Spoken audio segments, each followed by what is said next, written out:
38ാം വാർഷിക ആഘോഷം നടക്കുകയാണ്. അപ്പോൾ ഇത്തരത്തിലുള്ള കൂട്ടായ്മകളാണ് ഒരു നാടിൻ്റെ ജീവൻ എന്ന് പറയുന്നത്. ഒരുപാട് ആൾക്കാർ ഒത്തൊരുമിച്ച് ചേരുക. ഇപ്പോഴത്തെ കാലത്ത് എന്ന് പറഞ്ഞാൽ ഇപ്പോഴത്തെ ചെറുപ്പക്കാർ തങ്ങളുടെ ഫോണുമായിട്ട് റൂമിൻ്റെ ഉള്ളിൽ തന്നെയാണ്.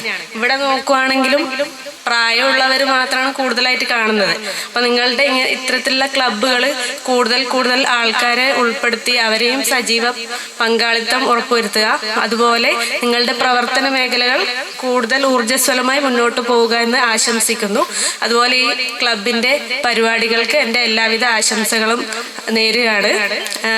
ഞാൻ ഇന്നിവിടെ വന്നിരിക്കുന്നതെന്ന് പറയുന്നത് ഞങ്ങളുടെ ഹോസ്പിറ്റലിലുള്ള ഒരു പ്രൊജക്റ്റിനെ കുറിച്ച് സംസാരിക്കാൻ വേണ്ടിയിട്ടാണ്.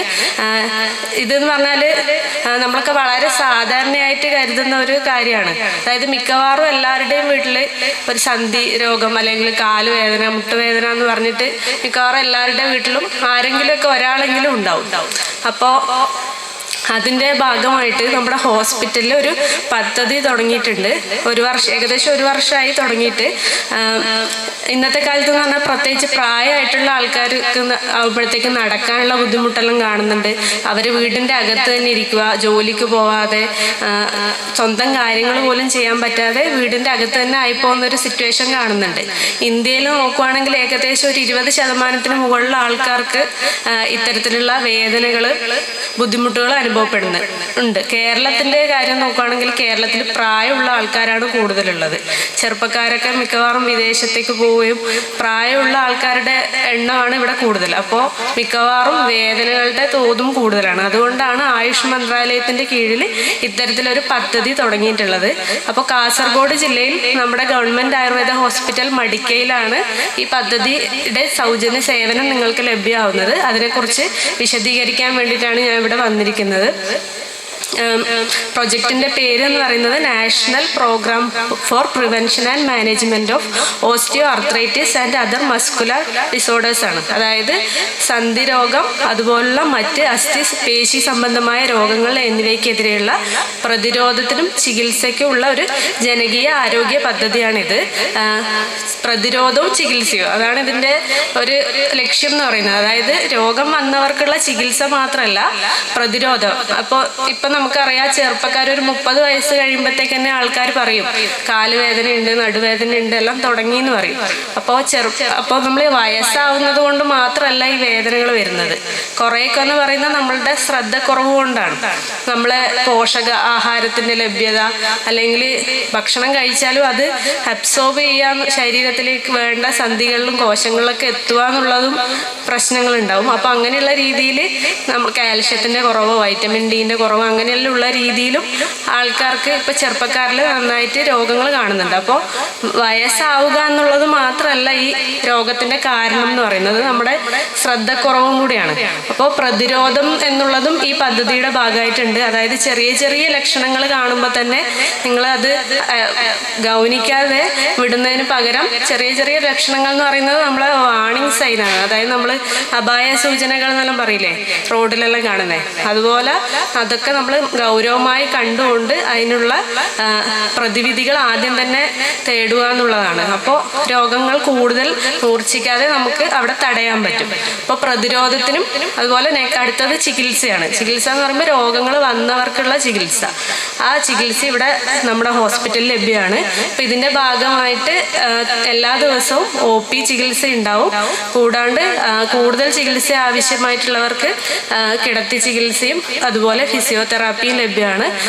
എല്ലാ രോഗികൾക്കും സൗജന്യമായിട്ടുള്ള മരുന്ന് വിതരണവും ഉണ്ടാവും. പിന്നെ ഈ പ്രൊജക്റ്റിൻ്റെ ഭാഗമായിട്ട് ജില്ലയിലുടനീളം അവയർനെസ് ക്ലാസ്സുകളും അതുപോലെ മെഡിക്കൽ ക്യാമ്പുകളും നടത്തി വരുന്നുണ്ട്.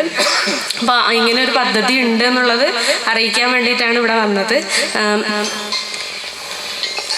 ജസ്റ്റ് കുറച്ച് രോഗങ്ങളെ കുറിച്ചിട്ട് പറയാം. ആദ്യം എന്ന് പറയുന്നത് ഏറ്റവും കൂടുതലായി കാണുന്നതെന്ന് പറഞ്ഞാൽ തേയ്മാനാണ്. തേയ്മാൻ എന്ന് പറയുമ്പോൾ മിക്കവാറും ആൾക്കാർക്ക് എന്താണ് മുട്ടുവേദന ഉണ്ടാവും. ഓരോ വീട്ടിലും ഒരു മുട്ടുവേദനയുള്ള ആളെങ്കിലും ഉണ്ടാവും എന്നുള്ള പറയുന്ന പോലെയാണ് ഇപ്പോഴത്തെ ഒരു അവസ്ഥ. അപ്പം മുട്ടുവേദന എന്ന് പറയുമ്പോൾ നമ്മളെ ഭാരം മുഴുവൻ താങ്ങുന്നത് നമ്മളെ രണ്ട് മുട്ടുകളാണ്.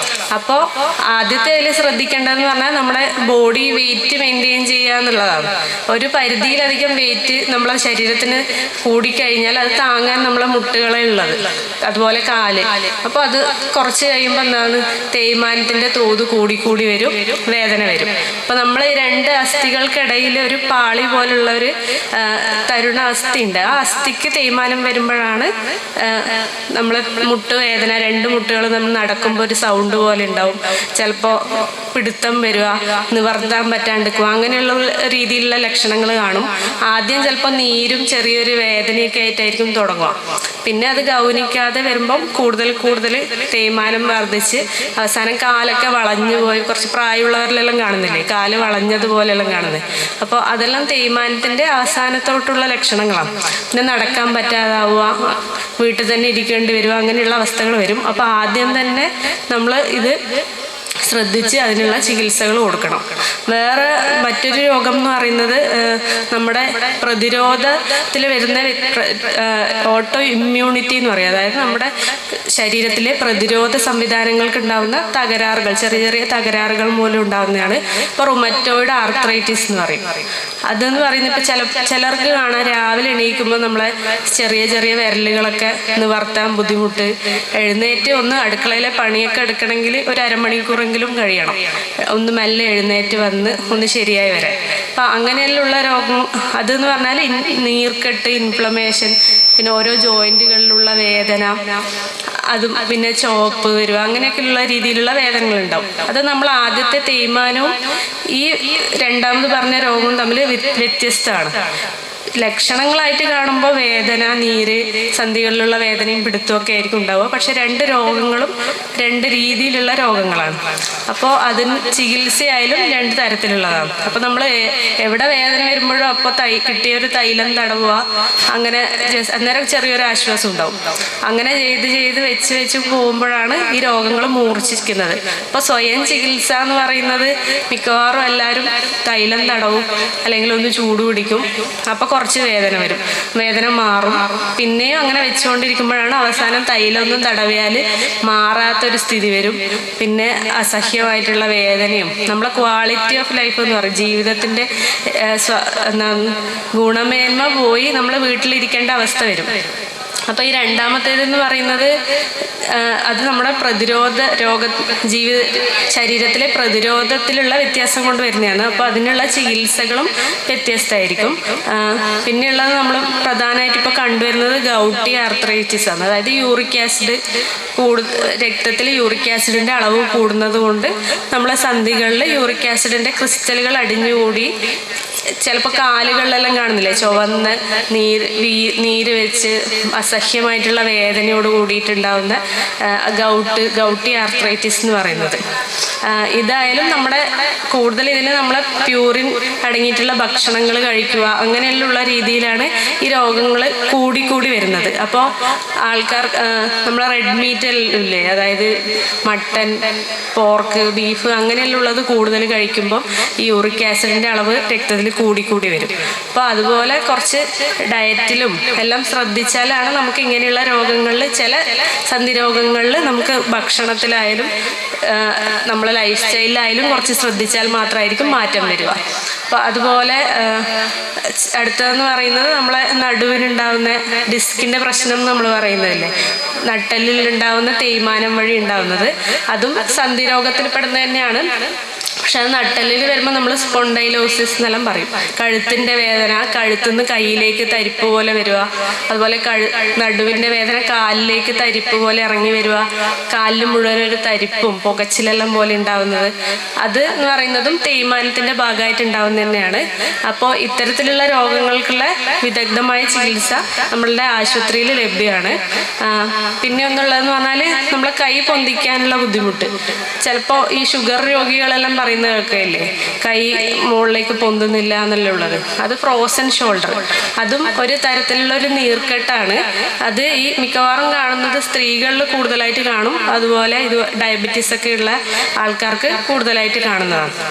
ഈ രോഗത്തിലായാലും നമ്മളിപ്പോൾ പുറത്ത് കുറേ തൈലോ അല്ലെ ഓയിൽമെൻ്റ് ഒക്കെ തടവി എന്ന് പറഞ്ഞാലും ആ ഒരു ടൈമിലൊരു ചെറിയൊരു വ്യത്യാസം ഉണ്ടാവുന്നതല്ലാണ്ട് പിന്നെയും കുറച്ച് സമയം കഴിയുമ്പോൾ വീണ്ടും കൈ പൊന്തിക്കാനുള്ള ബുദ്ധിമുട്ട്, കുറച്ച് ഒരു 1-2 മാസം അത് അവഗണിക്കുകയാണെങ്കിൽ കൈ തീരെ പൊങ്ങാത്ത അവസ്ഥ വരും. അപ്പോൾ രക്തത്തിലുള്ള ഷുഗർ ലെവൽ കറക്റ്റായിട്ട് മെയിൻറ്റെയിൻ ചെയ്യുക, അതുപോലെ ഉള്ളിൽ കുറച്ച് ഔഷധങ്ങൾ സേവിക്കും കൂടി ചെയ്യുകയാണെങ്കിലാണ് ഇത്തരത്തിലുള്ള രോഗങ്ങൾക്ക് ശാശ്വതമായിട്ടുള്ള ഒരു പരിഹാരം ഉണ്ടാവുക. അപ്പോൾ ഇത് ജസ്റ്റ് ഒന്ന് ഇത്തരത്തിൽ ഒരുപാട് രോഗങ്ങൾ, ആർത്രൈറ്റിസ് എന്ന് പറയുമ്പം ഒരു സന്ധി വേദന എന്നുള്ളത് മാത്രമല്ല, ഒരുപാട് തരത്തിലുള്ള രോഗങ്ങൾ ആർത്രൈറ്റിസിലുണ്ട്. ലക്ഷണങ്ങളായിട്ട് നമുക്ക് നീരും വേദനയൊക്കെ കാണാൻ പറ്റുമെങ്കിലും കാരണങ്ങൾ നിരവധിയായിരിക്കും. അപ്പോൾ അത് ഞാൻ ജസ്റ്റ് നിങ്ങൾക്കൊന്ന് പറഞ്ഞു തരുന്നത് മാത്രമേ ഉള്ളൂ. ഇതിൻ്റെ ഉള്ള വിദഗ്ധമായിട്ടുള്ള ചികിത്സകൾ നമ്മളെ ഹോസ്പിറ്റലിൽ ലഭ്യമാണ്. അപ്പോൾ അതിൻ്റെ സേവനം എല്ലാവരും പ്രയോജനപ്പെടുത്തുക.